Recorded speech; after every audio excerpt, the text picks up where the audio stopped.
This is insane. This is wonderful. This huge show we have for you today. We got Paulie Malignaggi coming on, which who knows what he's going to say. He's always unpredictable, yeah, Rob. Hell yeah. On top of that, did you see the barroom brawl with the MMA guys and the football guys? I can't wait to get into that. Yeah, we'll see who won that one. I think I know. And on top of that, we have a former WWE superstar, Lars Sullivan, wants to get involved in bare knuckle fighting. We're going to touch on that as well. Saw that article, man. Oh, it's going to be so much stuff to cover today, man. But I told you maybe we wouldn't talk about this, but I know a little something about you, and I want to put you on Front Street here, call you out.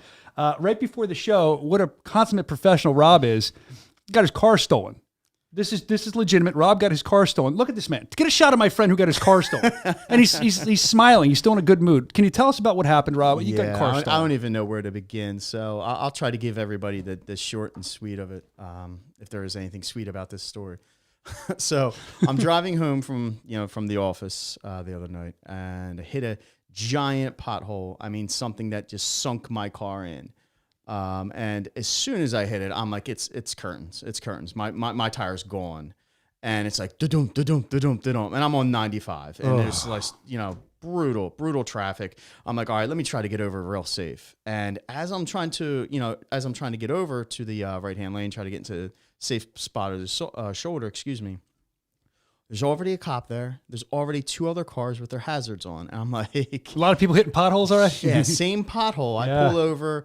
I pull over. The cop, tells me the whole story. So I'm not sure if anyone's not aware of this or not, but if you have a brand new car, apparently 2 out of every 3 cars now do not have spare tires in the back. I was going to ask you, do you have a spare tire? Be a man, spare. change your tire. Yeah, there's no spare tires in Honda Civics. So, I just bought a Honda Pilot. Oh my gosh, I got to look for a spare tire. So SUVs still have them. Okay. Apparently SUVs still have them. So they gave me this piece of shit fix-a-flat thing that was ridiculous, that did not work. I put it into the tire. There's whatever the fix-a-flat stuff is going everywhere.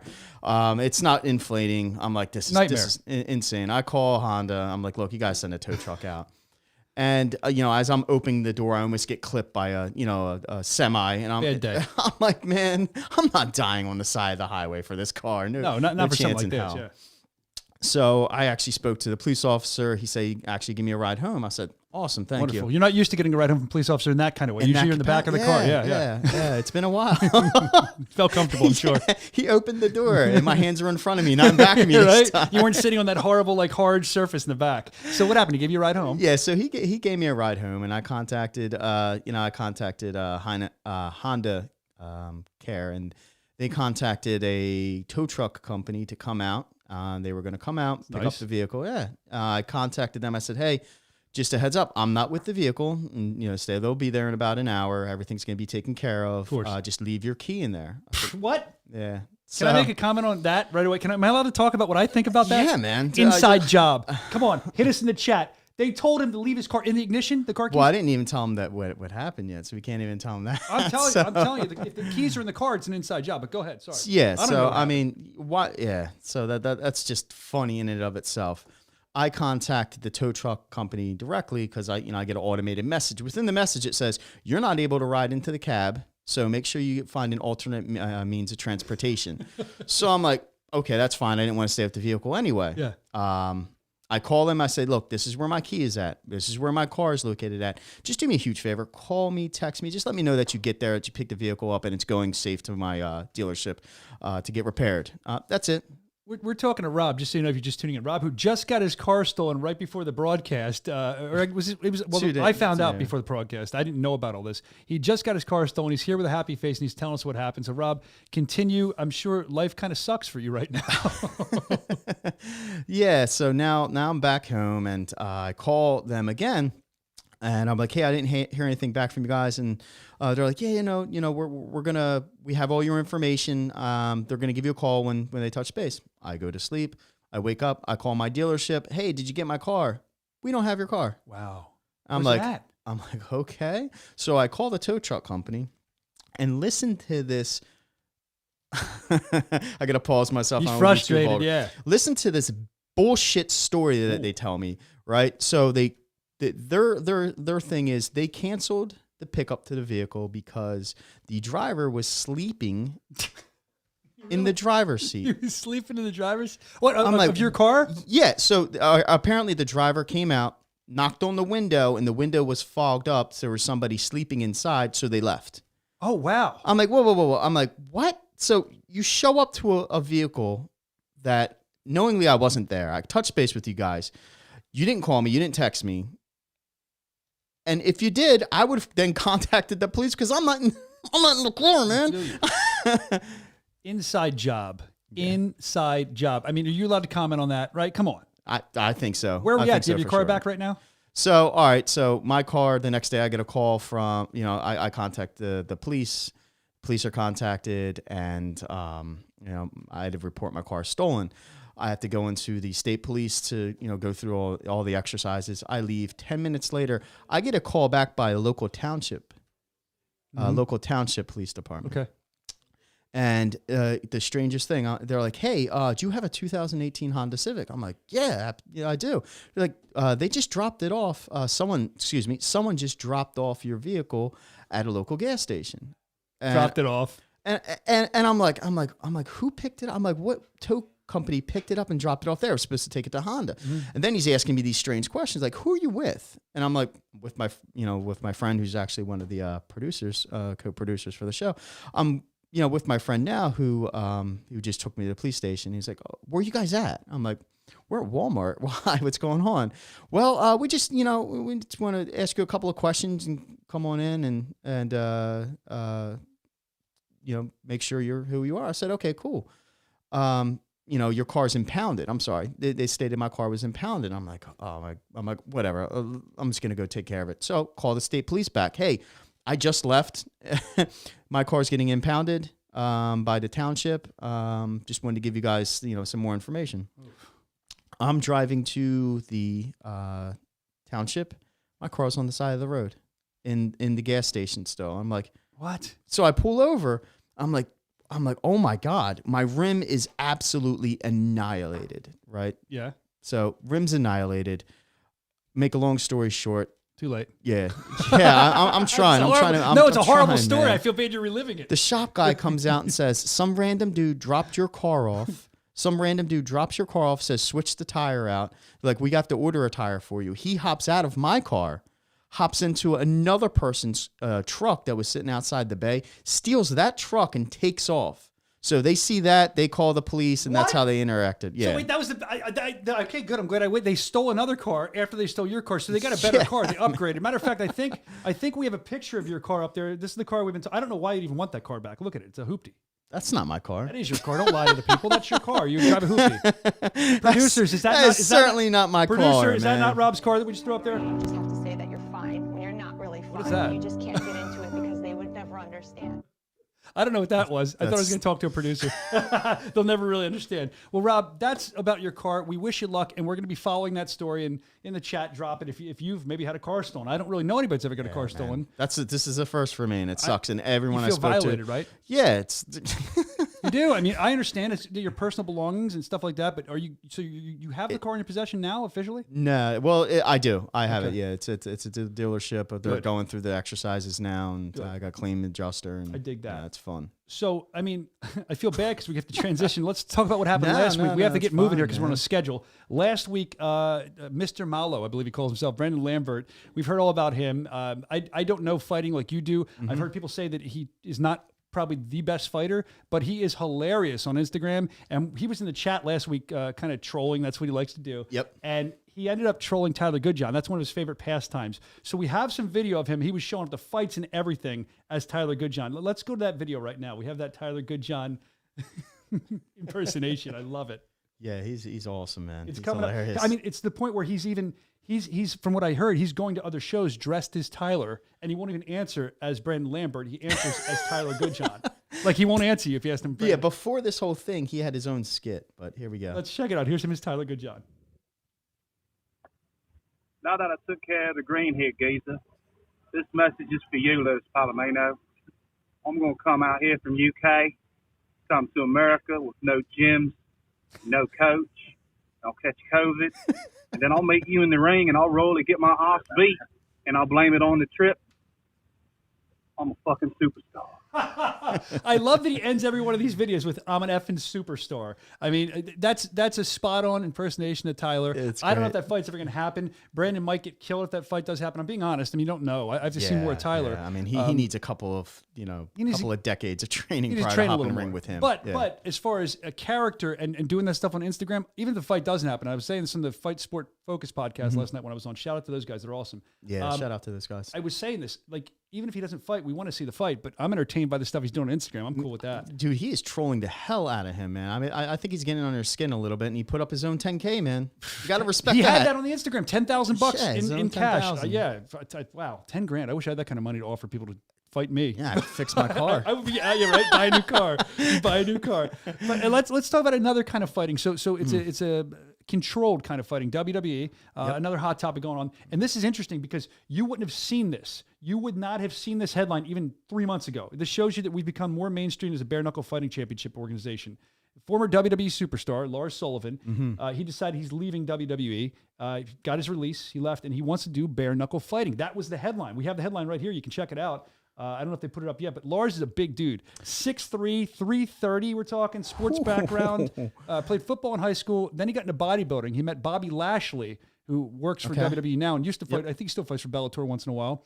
And Bobby Lashley was so impressed by this Lars Sullivan that he got WWE to take a direct look at him. So I wonder in the chat, and I'm curious for your thought too, do you want to see a former WWE wrestler like a Lars Sullivan try bare knuckle? I'm a wrestling fan. I am as well. So I would like to, but even if I wasn't, I think I'd still like to see how a guy from another art, another thing comes in and does in this world. Yeah. I mean, well, just look at Brock Lesnar. Yeah. I mean, crazy, just super athlete. I mean, he was just, he was bred to do what he does. And he transitioned to combat sports and, he went into the UFC and, I mean, his great style. So wrestlers are ultra athletic. Yeah, they're used to taking a beating. So the thing is, some of these wrestlers, what people don't realize, they want to say it's fake. Okay, good, it's controlled. I understand all that. But when you're constantly taking falls, taking bumps on mats, and you're getting hit with chairs, there's no way to fake that. They're not rubber chairs. You have to be mentally tough and you have to be physically tough. Now, it might be a different kind than a fighter being tough, but these guys are on the road a lot. These guys, matter of fact, that's why Lars Sullivan wanted his release. He said anxiety issues. They were getting ready to push him. They kept trying to push him and make him bigger, and he would get these anxiety issues. He couldn't handle it. So I wonder, like, anxiety issues, if you're looking at bare knuckle, I'd have anxiety issues more than WWE, but that's makes him not a fighter. I don't know. Yeah, absolutely. But would you like to see him? I mean, in the chat, tell us. I'd love to know if you'd like to see Lars Sullivan, because we could reach out to him, I guess. From my understanding, does he have like a checkered past? Like no, I don't want to say it's checkered. He has some controversies which you can look at. Yeah. I mean, just quickly, he had some problems online. He paid $100,000 fine, took some sensitivity training for WWE. He's past that, so we'll see what he does. I mean, Lars Sullivan, that'll be. I wouldn't mind seeing him. He's a monster. You saw his picture. You saw it. I think he could do some good stuff with us. And again, I guess time will tell. Maybe we'll have him on as a guest one week or something. Yeah, I mean, that's a huge heavyweight. It's a huge, gigantically huge. And this guy, I mean, I wouldn't want to stand across the ring from him. Maybe Joey would. Maybe not me. Joey would probably love to do that. Yeah. So aside from that, we're talking about controlled fighting, and this guy wants to come to bare knuckle. Let's talk about a real barroom brawl. Did you see this? Two MMA guys, two football players. It's the hottest thing on Twitter right now for the past couple of days. But I think we have the video too. If you for some reason haven't seen it, it's two MMA fighters, it's two football players. And if you haven't seen this yet, you can guess in the chat who got the best of who. Who do you think won? So we're going to take a look at that in a second. But I know who I saw one. As we look at it, I'm also going to kind of comment and tell you some stuff that's going on, so we don't run short on time here. Yeah, absolutely. Smaller guys are the MMA guys.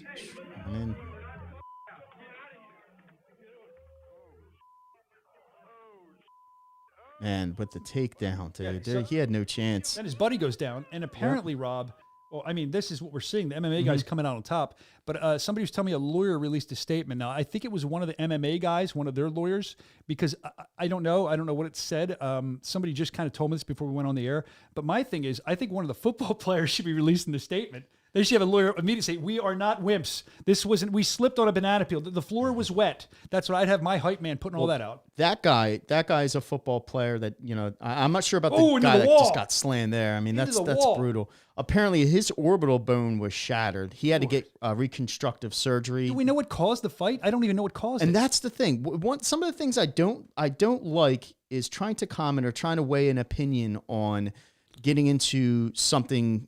It could be a minute in, it could be 5 minutes in, because it looks like the guy gets pushed, but he grabs his nose, and it looks like there's blood or there's something. Something happened before. Yeah, that. well, we don't know. I mean, he gets shoved, and he just, he goes for broke. And yeah, I mean, they're going through the legal ramifications, for that right now. But yeah, man, you definitely don't want to get into a wrestling match in the bathroom, man. Especially with an MMA guy. Yeah. They're going to crush you. You never know who you're tough dealing as you want. with. Yeah, right? You can be as tough as you want in football. Football is an amazing sport. But when you're going against some type of wrestler, MMA guy, it goes to the ground, it's all done. We've seen it happen a million times as soon as they take you down. Yeah. And that was another exercise that showed that. Let us know if you know what started that fight in the chat. You can let us know that. As we get ready, I'm excited. I want to know who's siding with who, because a lot of people, it seems very polarizing. Some people are with the football players. Yeah. Some people are with the MMA and say, hey, man, that guy started it. He's double his size. And then people are like, hey, he's a professional wrestler. I don't know if he's in MMA. I know he's a wrestler. He may have done MMA as well. I think he has. That he should never be using that. But what are your thoughts? Leave it up to you. Yeah. As we get ready, as I close this out so we don't run short on time, because I think the guy's waiting here. I'm excited to talk to him. We'll have him on in a little while. Next up, in about a minute, we're going to talk about the BKFC tryouts, how important they are. And there's some strange, crazy stuff that goes on there. We're going to take a look at that as well. And we have a guy, Spencer Ruggieri, who just got signed through a BKFC tryout, who's a big character from what I understand. I've never spoken to him. He's going to be coming on because he's going to be fighting on our next fight coming up here. So we're excited to talk to him. A lot of stuff happening on the BKFC podcast. And we have Paulie Malignaggi coming on later. So don't go anywhere. After this break, we're back with more BKFC tryout info and our man, Spencer Ruggieri. All right. Tiger Life is not about race or religion, black or white, young or old, male or female. It's not about where you live or where you're from. It's about finding your why in life. Tiger Life is a way of life. It's a purpose, a light, the future. We all have a story to tell, so let's tell it. It's time to be heard. Just remember, we may not be able to rewrite our story, but we sure as hell can change the ending. Tiger Life. Energy never tasted so good. Bare Knuckle Fighting Championship 16 live Friday, March 19th. Watch as Leonard Bad Boy Garcia aims to end the undefeated streak of Joe Hitman Elmore. And Chop Chop Corley takes on the educated hands of Reggie Barnett. Plus, former heavyweight champ Arnold Adams returns to face Bobo O'Bannon. Bare Knuckle Fighting Championship 16, Friday, March 19th, 8 Eastern, 5 Pacific, only on the Bare Knuckle TV app. Download it now, bkfc.com. Oh, we're back. Look at that. This is awesome. I didn't even know we were coming back. That was like a cold open. Boom, we're here. Look, so much stuff going on today. Thanks for hanging out with us. Paulie Malignaggi coming up. You never know what that guy's going to say, so I'm so excited to talk to him. We had him on my Sirius XM show that I was doing for a while.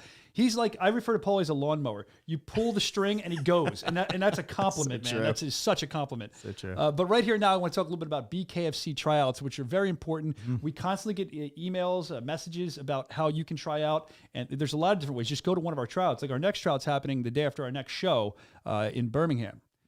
So you can get involved with that. I guess they can DM us, or I don't know who they should even email. Yeah. The tryouts are, you can go to the website. We're going to put out more information regarding that. And if you look, you can see here, my boy, I love this guy. Lights Out's going to be there. He's going to be the special guest. He's going to be analyzing and just checking out what's going on. You can register, of course, at bareknuckle.tv/tryouts. That's March 20th in Alabama. Very important to do these tryouts because we find so much talent that we wouldn't have found. There's so many amazing fighters out there. There's so many amazing fighters. And if if the world could see our social media, how do I fight? How do I join? And everybody's vying for it. And we're getting some very unique individuals, some people with great stories, some people with some great background, and a combination of both. Great fighters, too, just watching them fight. Yeah. It's some very, very, very... Who have we signed off tryouts so far? I mean, there's been a lot of people signed. Yeah, Sam Shoemaker, Which, Reggie by Barnett the way, Jr. Look at these people. Sam Shoemaker, big star. He's fighting for the title coming up. Reggie, co-main event. Like, these tryouts are fruitful. We always find good stuff there. We always find great people, great characters. You're saying Sam Shoemaker, actually, I believe it was at the world famous ECW arena, since we were talking wrestling earlier in Philly. I believe he broke the punch meter at the tryout there. Did he not? He did, man. This is Ivan Drago style, man. Like 2,000 plus there, man. It was sick, man. That was awesome. But all this crazy stuff happens there, and we see all these athletes, as Rob was saying. Matter of fact, right here now, we have a guy on the phone that's going to be fighting our upcoming show. It's going to be great. They found him at tryouts. Yep, he's going to be fighting live. BKFC 16. It's going to be awesome. Spencer Ruggieri is on the phone with us, on the Zoom with us. Spencer, how are you, bro? Not bad. How are you guys doing? We're doing great, man. Thank you for being here with us. And thanks for joining us, Spencer. we discovered you at the tryouts, and now you have a fight coming up. I mean, that's got to make you feel good. Why did you attend the tryouts? I mean, what was your reasoning? Obviously, you want to work for us, but why do bare knuckle? To be completely blunt with you, it's just something that's right up my alley. I don't have to worry about somebody dragging me into the deeper rounds. You don't get to hide behind your wrestling. It's just the hands. So absolutely, it's man. exactly what I'm good at. Tell us a little bit about your background, man. Do you have a boxing background, wrestling background, MMA? Tell us a little bit of history about who you are. I would call it unorthodox striking. So bare knuckle is very, very different. It's very different.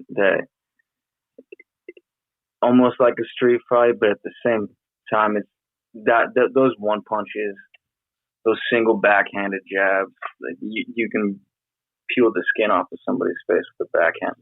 It's a different kind of game. Absolutely. So,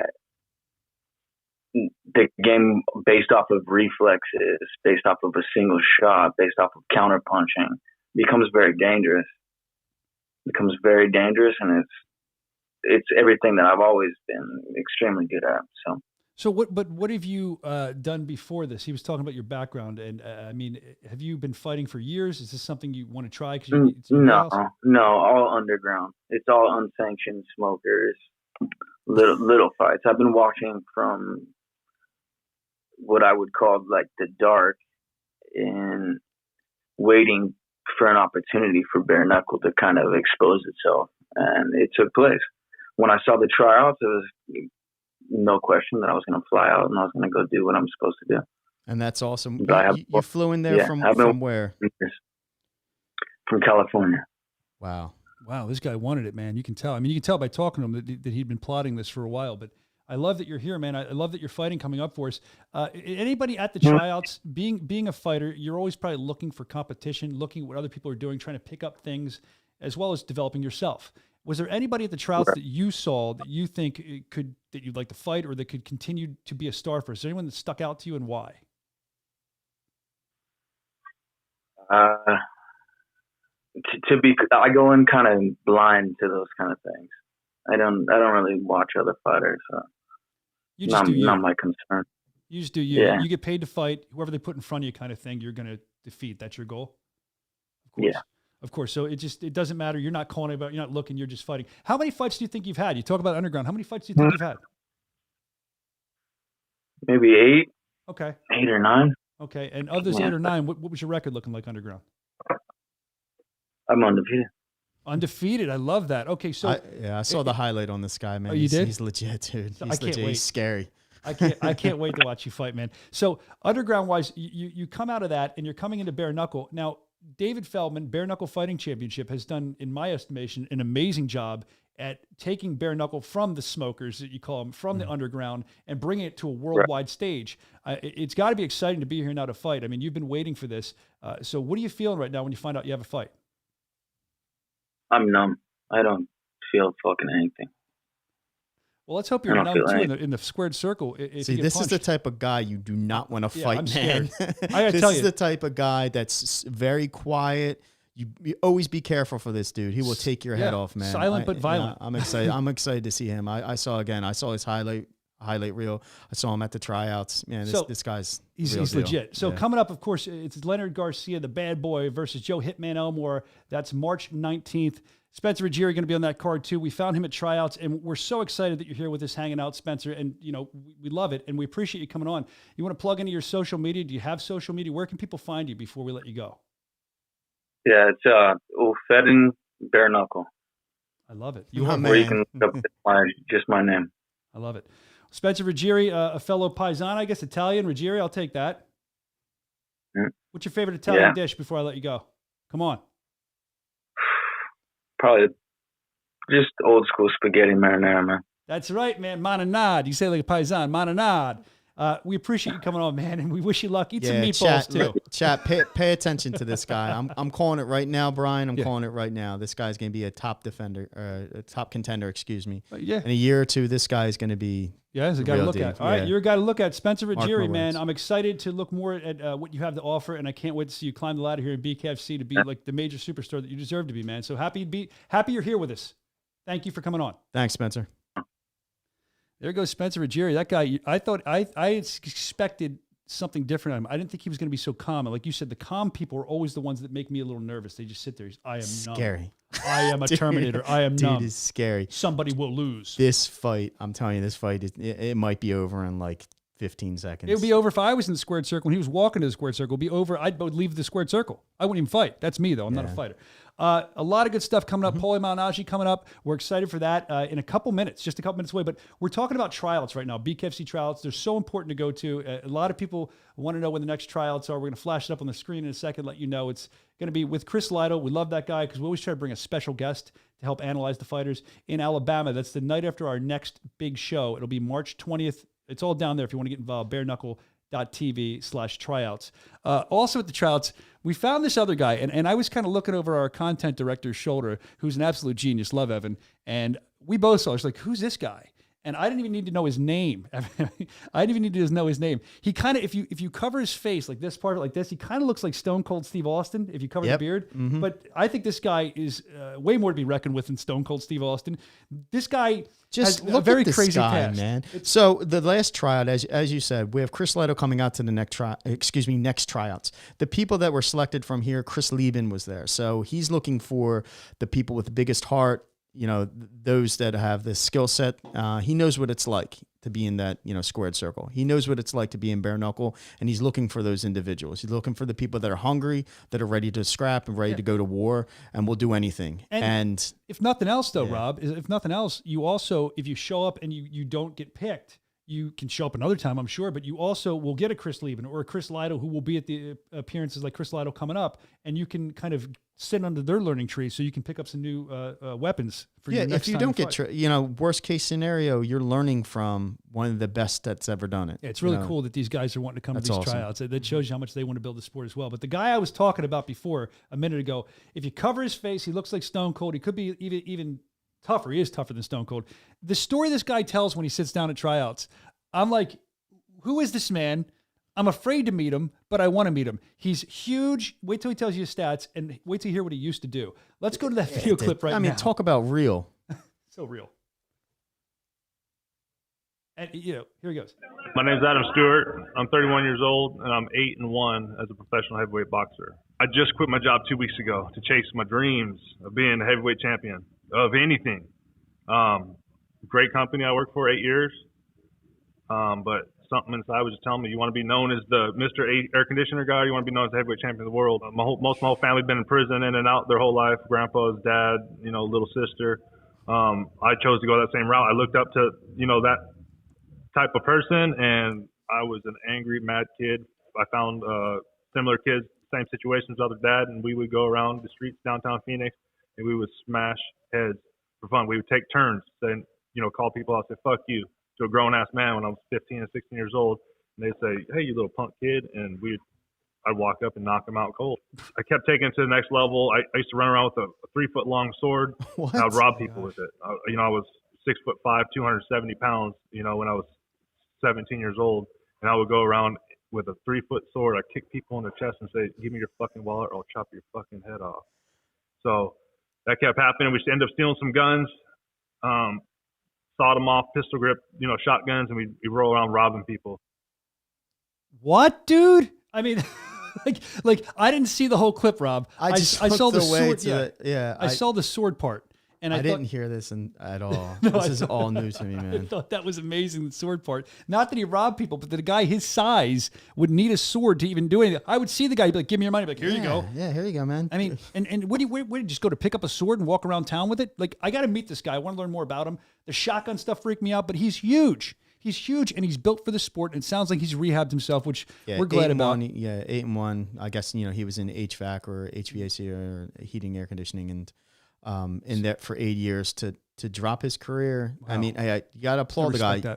That's a lot of respect to be in an industry for 8+ years to say, you know what, this is not what I want to do. This is not my dream.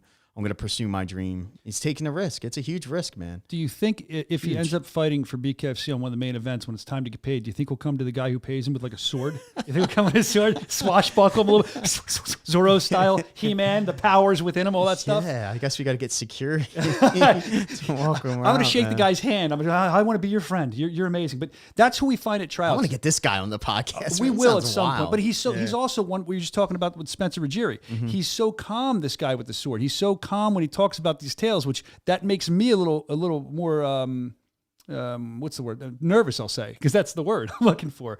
A lot of things coming up on the podcast, the show. I'm excited because in a couple minutes we'll be talking to Paulie Malignaggi, who's fought for us before. Magic Man. Yeah, the Magic Man going to be coming on. He's, as I said earlier, like a lawnmower. You pull that cord, he just goes. And I mean that with the utmost respect, because I'm a big fan of his. I love his analyzation of the fight game. And I just think he's an everyday guy. And that's why I want to talk to him. He'll be coming on in just a couple minutes. I'm looking forward to that. I know you have a lot of questions for him too. I do. I got some tough ones. Yeah, this is not going to be I got easy some tough interview. ones for him for sure. I want to touch on the reasons why he's not with Showtime or if he wants to. Also, I want to get some questions from the fans. We're going to be choosing 2 questions, selecting 2 questions from the fans. What do you want to ask Paulie? Whatever you think it is, we're going to pick the 2 best questions. And to do that, obviously, just drop them in the chat if you're watching this live, and we'll pick the 2 best questions and we'll ask Paulie. So it's your chance to ask questions to Paulie Malignaggi. Just keep them in the chat. We pick the best ones. We have the producers looking at them as we interview him, and we'll go to those. But coming up in just about a minute and a half, we're going to be on with the Magic Man, Paulie Malignaggi. Now, presto, let's disappear for some commercials. Tiger Life is not about race or religion, black or white, young or old, male or female. It's not about where you live or where you're from. It's about finding your why in life. Tiger Life is a way of life. It's a purpose, a light, the future. We all have a story to tell, so let's tell it. It's time to be heard. Just remember, we may not be able to rewrite our story, but we sure as hell can change the ending. Tiger Life. Energy never tasted so good. Bare Knuckle Fighting Championship 16 live Friday, March 19th. Watch as Leonard Bad Boy Garcia aims to end the undefeated streak of Joe Hitman Elmore. And Chop Chop Corley takes on the educated hands of Reggie Barnett. Plus, former heavyweight champ Arnold Adams returns to face Bobo O'Bannon. Bare Knuckle Fighting Championship 16, Friday, March 19th, 8 Eastern, 5 Pacific, only on the Bare Knuckle TV app. Download it now, BKFC.com.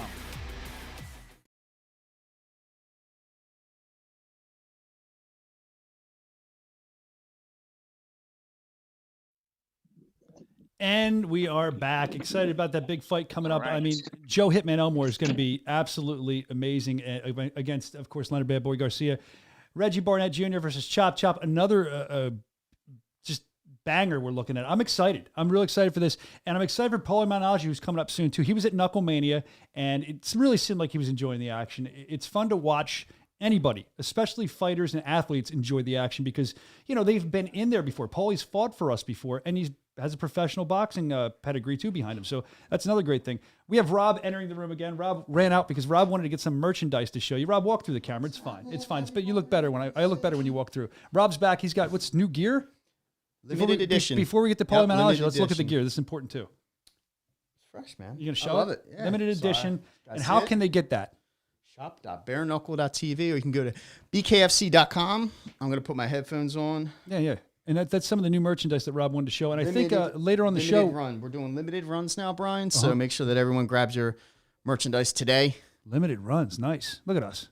Well, I think you grab it today, and I think we're going to give away some merchandise later on the show, right? Right. Well, I'm down. Now we have to. Yeah, let's do it. We also have to, I shouldn't say have to, because I'm very excited to talk to him. I spoke to him on our SiriusXM show before, Paulie Malignaggi. The guy's done so much in professional boxing. He fought first here in bare knuckle, at one of the biggest bare knuckle fights of all time. I can't say enough about this guy. I'm a huge fan of everything he's done, from being an athlete to also his analyzations, I said, of the fight game. He's just like an everyday guy, and you don't always get that. You get these, that's like, we're like everyday guys. Maybe he's a little bit more professional than I am, a lot more, but these guys stand in suits and they read teleprompters. This guy speaks with his heart, and we love that here at Bare Knuckle Fighting Championship. Thank you so much for coming on. Let's talk to our buddy Paulie Malignaggi. How are you, bud? I wish we need 1 second for Paulie. All right, 1 second for Paulie. So that's fine with me. Now, Rob, I know you said you're going to ask some questions. I believe Paulie's on the run today. We got him on the run, but he was good enough to call in because, like I said, he's a big fan. Bare Knuckle Fighting Championship. He's fought here. We've said that numerous times. He was at Knuckle Mania enjoying it. Yeah, it was at Knuckle Mania. And I watched him. I talked to him. You know, as a guest, yeah. But I think he was scouting some of the fighters. Man. I do too. I think he might have the itch, but I'll let him answer that. Well, That's going to be one of the questions for sure. I think he might have the itch too. We're going to talk about that. We're going to talk about his last fight here, how he thinks he won the fight. There's so much to just dig into with Paulie today. How about the fact that Paulie, when he came to us, I mean, if I can remember this, I believe he spit in Lobov's face, right? Did he do that? He did, man. That's the infamous spit. I wouldn't do that. Good for him. I wonder if he's going to be wearing Yankees gear today. Do you think he's going to have like a Yankees shirt on today promoting his team as we're here? No, I don't think he is. I don't know if he's a Yankees guy, a hat maybe. I know he's a big New York guy. Last time I talked to him, I thought it was funny how here in the Philadelphia area, we say, what are you guys doing? What are you doing? And he came right on last time. He's like, what are you doing? I'm like, this is the guy I can talk to. Paige Van Zandt was all like polished and spoke very nicely. Paulie and I are just going at it. It was a good time. He's real, man. He's ready. I think he's ready too. Yep, and he's ready. He's ready. He's upside down right now. All right, man. There we go. Let's bring him on. He's upside down. Paulie Malignaggi. There he is. All right. Oh. I'm getting seasick here, Paulie. What are you doing? Look at that nice. Dude, I don't get on roller coasters, Paulie. How you doing, buddy? Good to see you, man. How you feeling? How you doing? Good. There man. it is. How you's doing? That's why me and this guy get along. How you's doing? How you's doing? That's what we talked about last time. How you's doing? That's the first thing you said. I love that. It's an underused word. I agree. Let's all get our English better, like myself and like Paulie, and say, what are yous doing, or what are yous guys doing? This should be the dictionary. That's right. Throw that in the Urban Dictionary if it's not use, right? Yeah. Y-O-U-S. Should be. It should be in the dictionary in general, man. Well, Paulie, they put y'all in the dictionary for the Southerners. See, that's and then they made it go national. Yeah, so if we put use in the dictionary, it'll go national. So look, here's what I want. When I was a kid, y'all was just from the South. Now everybody says y'all. But if true. we put use, I think everybody would like use better than y'all. I don't say y'all. I'll never say y'all. And you know I what? never said y'all either. No, never in a million years. And you know what's funny? Now it's crazy. Even I hear New Yorkers say y'all. No, they do? Ugh. Yeah. There's no New Yorkers anymore. They all left. They all ran away, right? Yeah, man. I love it. How is everything going up there before we hop into it? How's New York treating you? And it's all right. I just got back, actually. I was in Florida a couple of weeks. As soon as I get back to New York, I want to be back in Florida. I'm kind of over it. It's like there's no culture left here. It's not New York. So for me, It's just the geography of New York. It's cool, but when did you feel that, Paulie? When did you feel the culture change? You're saying there's no culture in New York anymore. I think the culture's been changing since post 9/11, to be honest. Okay. Little by little, I think the culture's been changing. Little by little since then, but it's still held after 9/11. It wasn't an overnight thing, but little by little, it started to diminish after 9/11. And especially like the last 5 years or so, I've seen a complete demolition of my personal neighborhood. You know, Bensonhurst, Brooklyn, just had a demolition job. It's totally gone. So, you know, and I see the rest of the city. I don't know. For me, it's becoming very LA-ish. You know, everybody's. You know, I think the internet makes all the cultures the same now. I don't really, you know, it used to be like there was a West Coast culture, there was an East Coast culture, there was a European culture, there was you know, all kinds of other cultures. I really think the internet is kind of merging all the cultures into one, and we're losing that spice of life, but that's a different conversation. No, it is, Paulie, and I do agree with you on a lot of the things you say and that you've said in the past. I totally understand your viewpoints, but you want to talk about cultures changing. I want to talk about cultures changing. I want to talk about a world you come from, the boxing culture, the fighting culture changing. I'm seeing a lot of this now, and I want your thoughts on this. You're seeing a lot of influencers, the Jake Pauls of the world. Now they're calling people out and they're trying to get fights and they're making money that way. Do you think this is a trend? It's going to be around for a year and it's going to go away, or you think this is something new? The culture. I'm not really sure. I guess it depends on the success of the Paul brothers. I mean, obviously they're not the only ones that did it. They're just the only ones that are doing it good. Actually, I think Logan would have probably fought more if he would have got the win over KSI. He was trying to get the Floyd fight. KSI getting that decision, because it could have went either way. KSI getting that decision was kind of like a waste because he didn't do anything with it. He hasn't fought since. He hasn't done anything with it. Yeah. I think the Paul brothers have shown that they have a commitment to this, at least. Other YouTubers have gotten in, like that guy Jake slapped around in his pro debut. Yeah. They're other YouTubers do try to get in, but they're not. It sounds like Max Headroom right now. Yeah, we're losing you, Paulie. Can you hear me? Oh, Max Headroom. He might be out. Losing me. You guys hear? I can hear you now. I can hear a little bit of tinge of that New York accent that I love. You guys hear? He's frozen. At least he said after his fight with us that he made sure he looked good. At least if he's frozen. Do we got you back, Paulie? No, he's frozen. If he's frozen, at least he looks good still. Like for a fighter, you got a good look to you for being frozen. We're staring at your frozen face right now. There we go. I think we're getting it back. We're back. So it's my peripheral view because I'm driving. That spotty internet up there in New York, man. We got to work on that. So let's. He was going in about the Paul brothers and stuff. You were talking about the Paul brothers, and you were talking about. I want to ask you, as a professional fighter, does that upset you? Does it piss you off a little bit that these guys are using their Instagram followings, or is it just business? Me personally, it doesn't upset me because if you're bringing in the money, then you deserve to be paid by it. Sure. Is it fair that other guys have put in so much work and then I get paid this way? Sure, but it's also the issue with that is also that you get paid based on your value, your market value.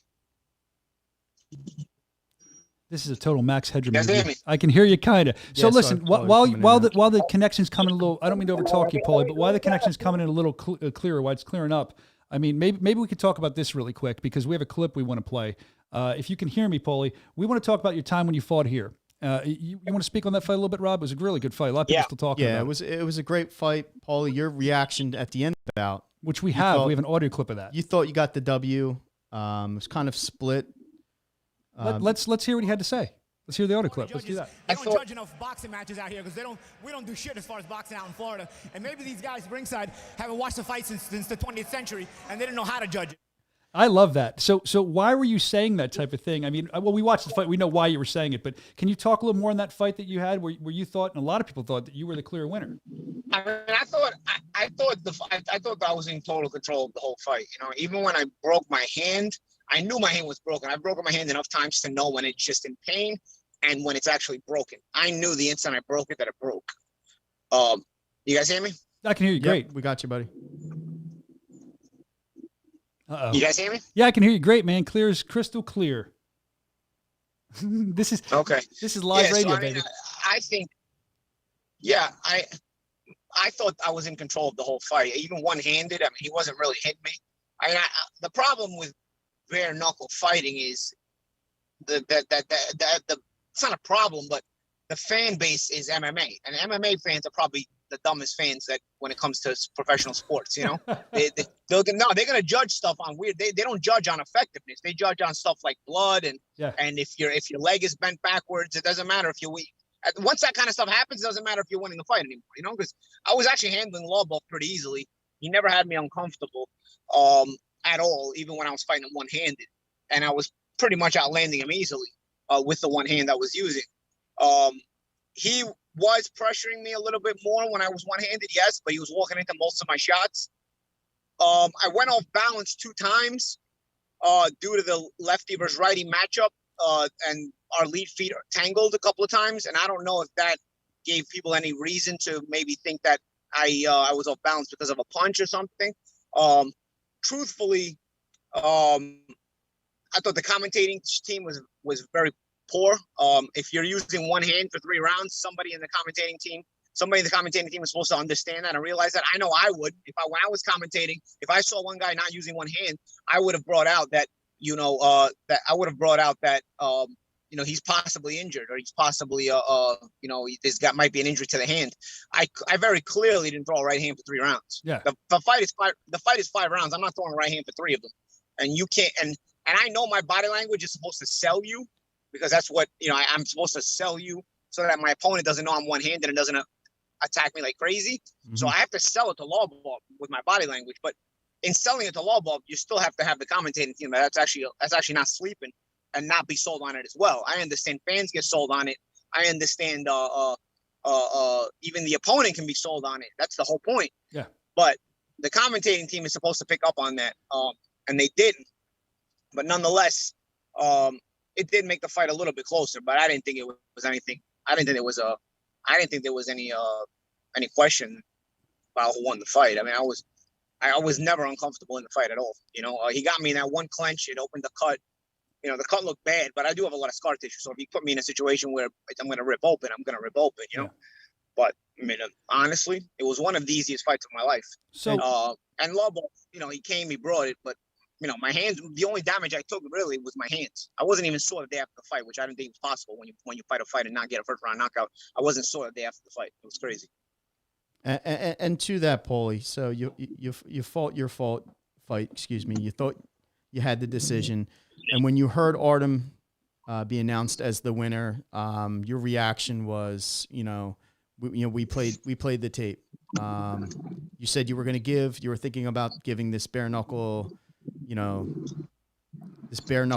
a chance and to run with it. And you said, because of the judging, because of what happened, that you were done with it. Now we understand post-fight, there's adrenaline rush. There's a lot of emotion going into the fight and after the fight. Do you still feel that way? Are you still interested in exploring BKFC or boxing, or what's the future hold for you? I think the interest is there if something can be accomplished. Obviously, money is always a necessary compensation. But I spoke to Louis Baboon, the Louis Palomino. what's his last Palomino. name? It's Palomino. Mm-hmm. Palomino, yes. And Palomino, he's a good fighter, and he earned the championship in that sport by winning a tournament. So legitimately, he's battle proven and battle tested in that sport. We spoke a little bit about possibly making a fight. Something like that is more than just compensation. It's also an opportunity to be part of the history of that sport by being a champion. So things like that. I think the fight again, it would have to be for more than just money. Like the law ball thing was just like, all right, this is like easy money. I'm gonna just grab it. I don't think just money would motivate me anymore. I think there has to be some kind of meaning to the fight, because it's it is not easy to go through a training camp and get in shape at my age. So to put myself through that kind of grueling thing, I think it's easily doable if the commitment is there. But I think for me to have the full commitment, I think there has to be some kind of meaning to the fight, and that's why a championship, possibly interests me. Yeah, totally. So what are you like 40 years old now, right? I'm 40 years old. Yeah. You look great for 40. I'm a little bit behind you, not much. So I can understand. I mean, as you get older, it's harder to train for a fight. It's harder to get ready. And you're talking about the money aspect. It's hard to stay healthy through all of camp, because you want to push yourself as you're younger. Here's my experience and how I see it. You want to push yourself the way you used to push yourself when you're younger, because you have that camp mindset, that camp mentality, which is like, okay, we're gonna grind, we're gonna go. It's camp time. And the issues you start having as you get older is you're in camp time, and all of a sudden, you grind too hard and you tear a muscle or you get an injury. So you have to train smarter and not necessarily harder. And then sometimes that gets away from you because your emotions make you want to train so hard. You're excited. Yeah, it takes a little bit. It's a little bit more of a mindset in training camp. Totally understood. When you're old. Totally understood. And one more thing, because I know Rob has a question he really wants to ask you, but one more thing I'm always curious about, because I've never fought professionally. I've done professional wrestling, 2 different things, but you're still out there in front of a crowd. Do you miss that part, fighting in front of a crowd? I know you said it's not about the money, but do you miss being out there in front of a crowd and competing? That's as an athlete. Yeah, that I'll always miss that. I think anybody who's been a professional athlete will always miss that. I think that goes across the board. The walkout to your fight You know, it's like walking out into a gladiator arena, you know, when there's a rabid, large crowd, especially, you know, and I've done that. I've had walkouts inside soccer stadiums, inside big arenas, some of the most famous arenas in the world, you know. So I've had, you know, the adrenaline rush when you're coming out to battle, and with a rapid full capacity crowd in these kind of arenas or stadiums, you know, that you're never gonna forget that. You know, that's amazing. That's a moment. Those are moments. Those are time capsule moments. You know, and there's of Flash course, points. Yeah. Those are always the things that, you know, the money's nice, but when you look back, you don't think about the money so much. You know, as long as you're comfortable. See, you Paulie, think about. Paulie, I'm sorry. I've never been in your tax bracket, so I can't comment on that money. But you've earned every dime you've made. I can see you're probably driving. No, I don't want to be misconstrued. Here's the thing. Obviously, you think about the money, but you don't think about the money when you're comfortable at that point. You're only thinking about money when you're not comfortable financially. You know, once you're comfortable financially, you're not thinking about money so much. But is that dangerous? So if you had a good career and you're comfortable financially, you get left with these amazing memories. You don't think about, oh, that fight they paid me this much, or this fight they paid me that. You just honestly, you got your bills paid, so you're satisfied. You're good financially. So really, you look back and you're just like, wow, that was an amazing experience. So that was some promotion. That was some fight. That was some walkout. You know, that's kind of where I find myself with that. And of course, yeah, you always miss that. You're always gonna miss that.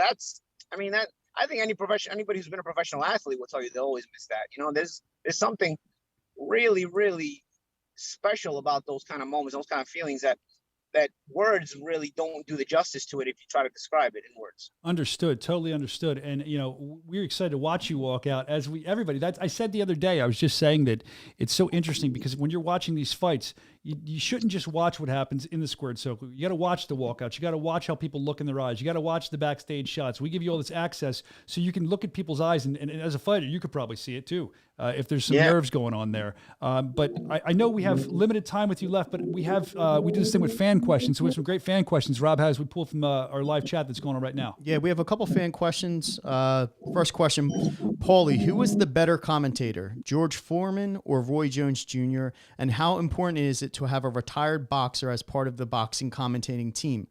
I miss your Showtime commentating.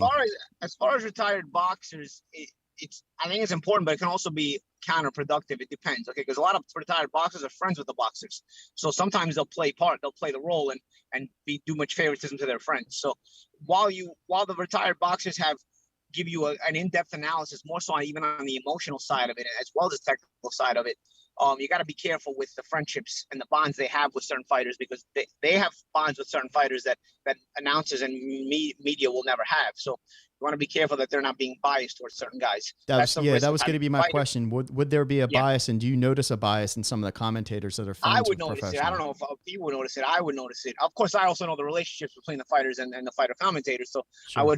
I would be looking more towards that when I know one of the fighters is friends with the fighter commentator. But I think, you know, I liked both. You know, I wouldn't say I like both George's style and Roy's style. You know, Roy was pretty blunt. George was pretty blunt. Roy, from a technical aspect, I think was a little better, but George would see things that a lot of people wouldn't see. That at first, I remember I would be thinking like, what is he talking about? And then it would kind of unfold that way, you know, especially on an emotional side or a reaction side. He'd say something like, you know, he's not liking this kind of shot. That kind of body shot is really, he's not taking it too well. And really, I couldn't tell anything. I would be like, he's not taking it too well. He's taking it fine. And then all of a sudden, you could see like a few rounds later what George is talking about. So I think they both have their unique styles and they're both good. One of the things I enjoyed about George was his arguments with Larry Merchant on live TV. Oh yeah. Those are great. Because honestly, and Larry's a character. But Larry didn't know shit about boxing. I mean, Larry didn't know anything about boxing. I think Floyd Mayweather Jr. said that, didn't he? Hold on. So Larry, you're saying Floyd Mayweather Jr. said it, Paulie's saying it. So you tell us about Larry not knowing shit about boxing. Floyd was 100% right. I mean, you don't know shit about boxing. Larry would be watching boxing. He'd start complaining if the fight wasn't like a Gotti Ward type of fight. Like, you got to break down what's in front of you. You got to break down that kind of technical aspect of the technical fight as well, you know? So, but Larry was a great TV personality. And that's why I think he lasted long, you know, because he was a character. You would get these weird reactions from him. He was kind of a in-your-face type of interview where he wouldn't mind asking you the tough questions. So you kind of need guys. I understand that now as an older person, that you kind of need those kind of people for television. You know, when I was younger, I was like, man, this guy's terrible. But you know what? I'd see people's reactions to Larry, like, yo, Larry's great. Larry's great. I'd be like, you know what? He does have something about him as in his TV persona that really, really grips you, you know? So you need a Larry Merchant in there too. Or even, you know, you're a Jim Gray type, you know, where Jim was another one. Jim's another one on Showtime where he just asks you the questions. He doesn't care how offended you get. And his banters with Adrian Broner are really funny. Jim and Adrian. Dude, they're great. They're phenomenal. Wait a minute. All right. So, Paulie, you brought it up. I'm just going to put it out there. What? The Adrian Broner, I mean, your soundbite with the side piece. I got to ask, man.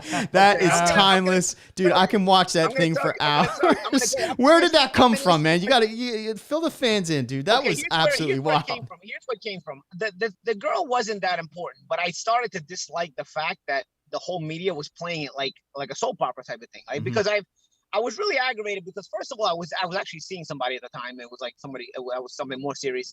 And that girl had never been anything serious. So they were starting to play like a soap opera thing. And it was like, yeah, I'm sure the girl loved that, man. Yeah, it was getting on my nerves because at least I've had soap opera relationships. Don't get me wrong, but I've really had like some crazy relationships, but at least they were real relationships.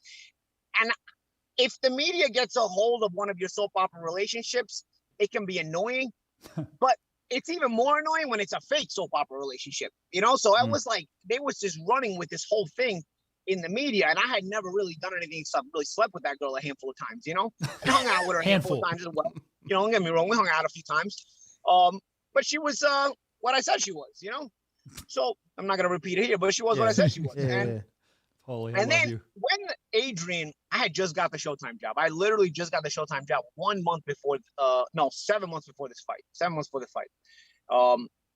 And Adrian says what he says in the post-fight interview.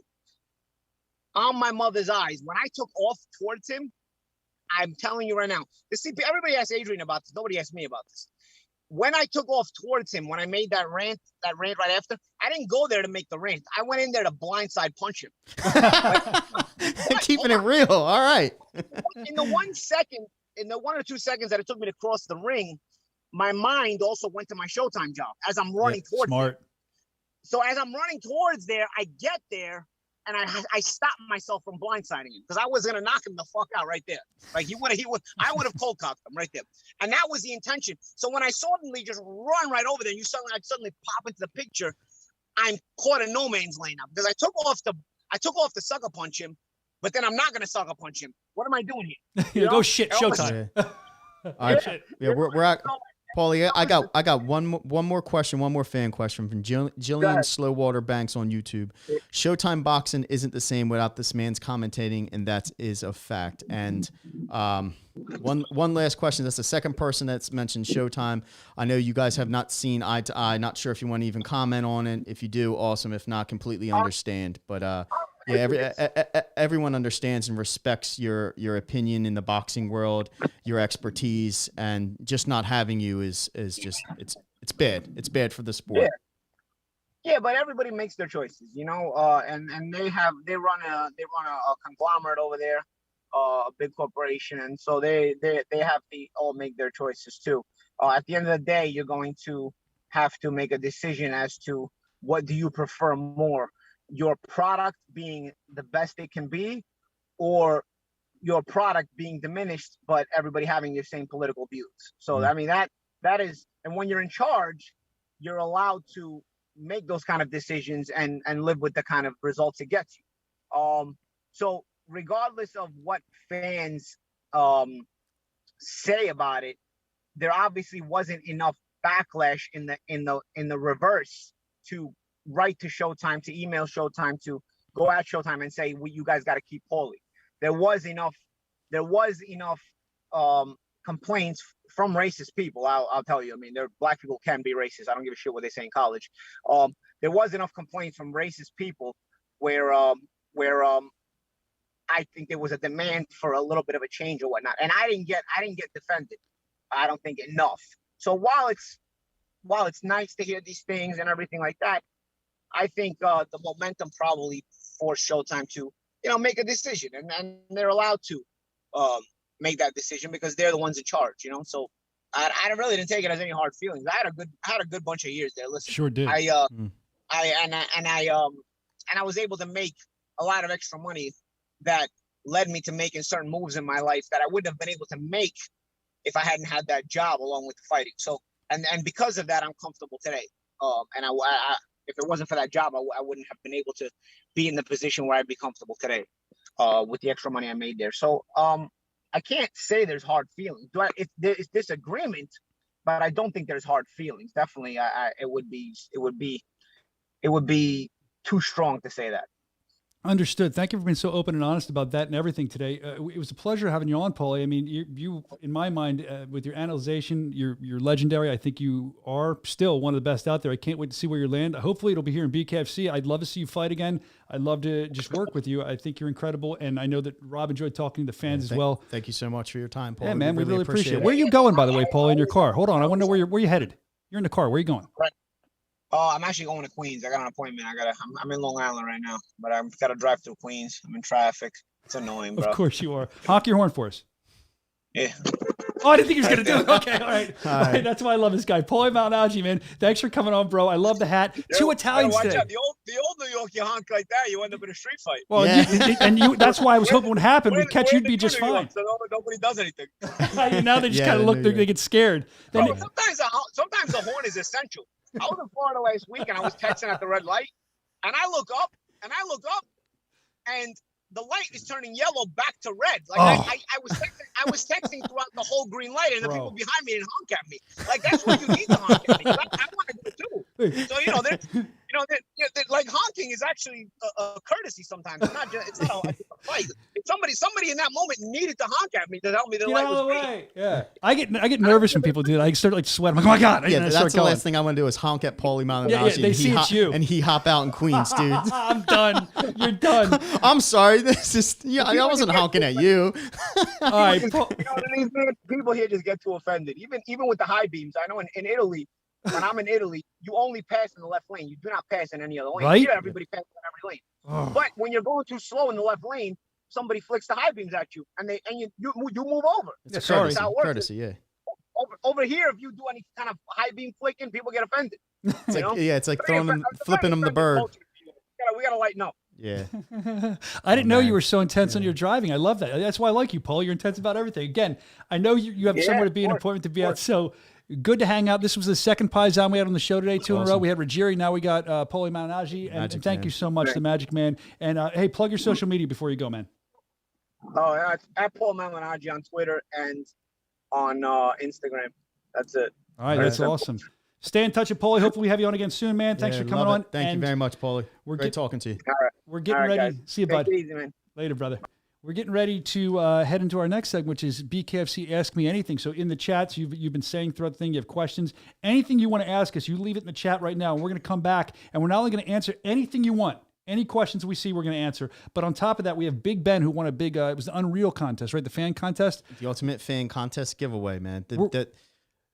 The contests that we have, when people want to enter, we fulfill those. So next time that we say, drop your favorite, as color opposed in to the what? comments. As opposed to what? That we're not going to fulfill them? Hey, a lot of people don't. Do they do that? Yeah. A lot of people bait and switch, man. That's terrible. Well, we're going to have Ben on. We talked to him at the show. I know Rob did, as did I. This guy is an Uber fan. He's going to talk so much about what he saw behind the scenes, peel the curtain back a little bit. We'll get to that in a couple minutes. And don't forget, drop your questions in the chat, because coming up, it's Ask Us Anything right after this.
Wow, man. I was watching that myself. Rob and I were loving that. That was some exclusive content. Exclusive. Never aired before, never seen before, not on the app, not anywhere except for our live broadcast. And I think that we put something like this together every week for the fans to see something that they never see before. I learned that too today. I'm excited because I get to see this stuff too for the first time. That was really cool, and we'll be continually doing that. It's so cool when you're backstage, or I say backstage because of my wrestling background, I should say in the locker room, and you can see everything going on. I was actually talking about last night on a podcast I was on when Segala and Starling came to the back.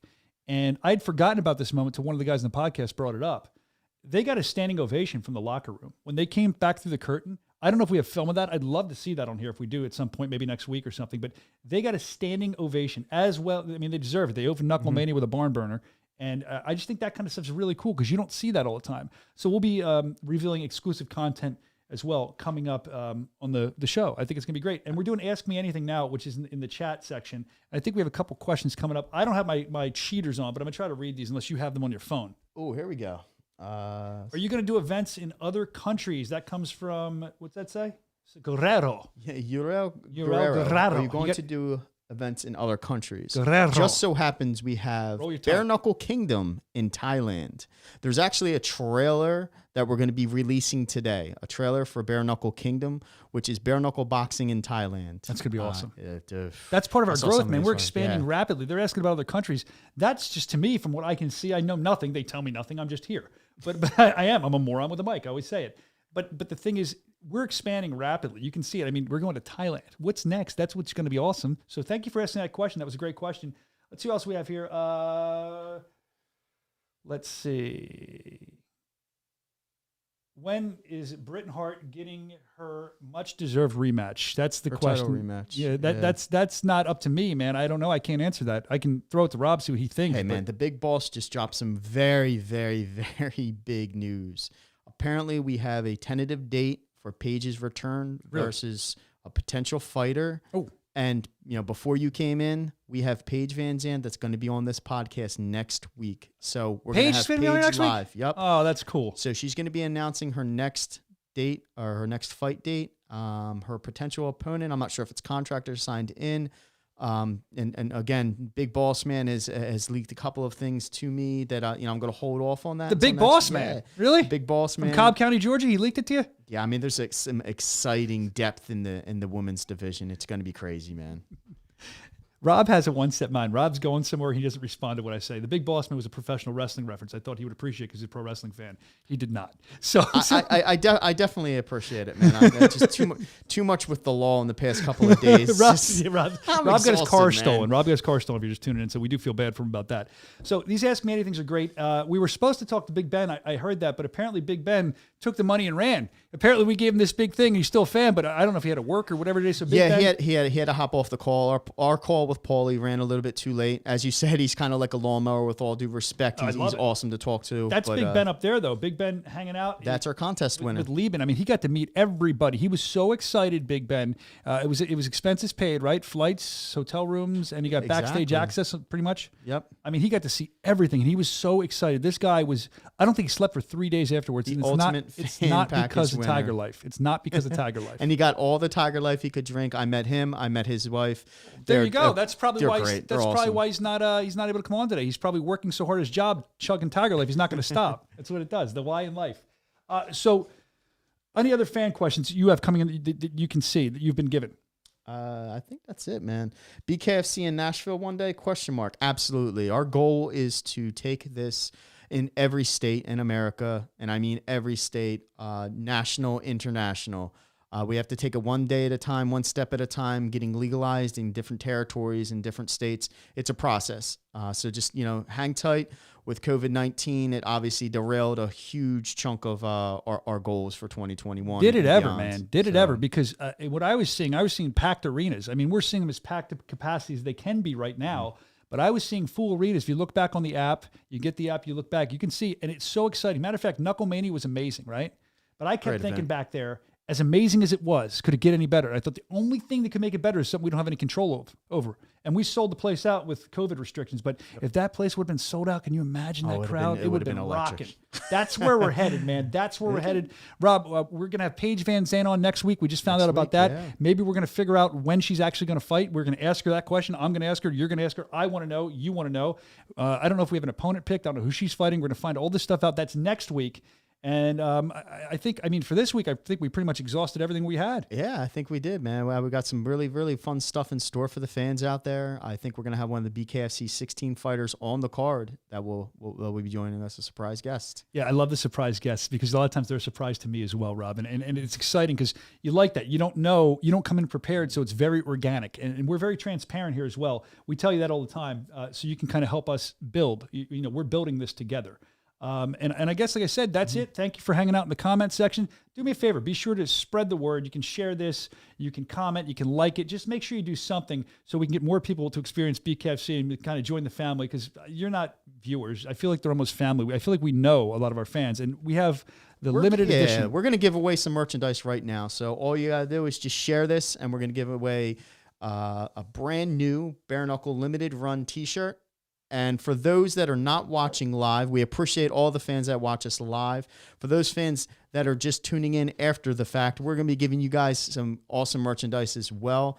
Just drop us your favorite bare knuckle fight from Knucklemania. That's it. Go. There's a lot of good ones. If you stuck with us this far and you can let us know in the comments section your favorite fight from Knucklemania, we're going to hook you up with some free merchandise. All you have to do is just drop your handle, whether it's Facebook or Twitter. We'll reach out to you directly and we'll hook you up with some awesome merch. Get that free merch. And see, the shirt says, as I hold it up here, as I wait for my cameraman close-up, I'm going to say to you, cheers from Tiger Life to you. Thank you for another great show. We love you guys. And then I'm going to say, let's take the advice. Shut up and knuckle up. Thanks for hanging out. Thanks.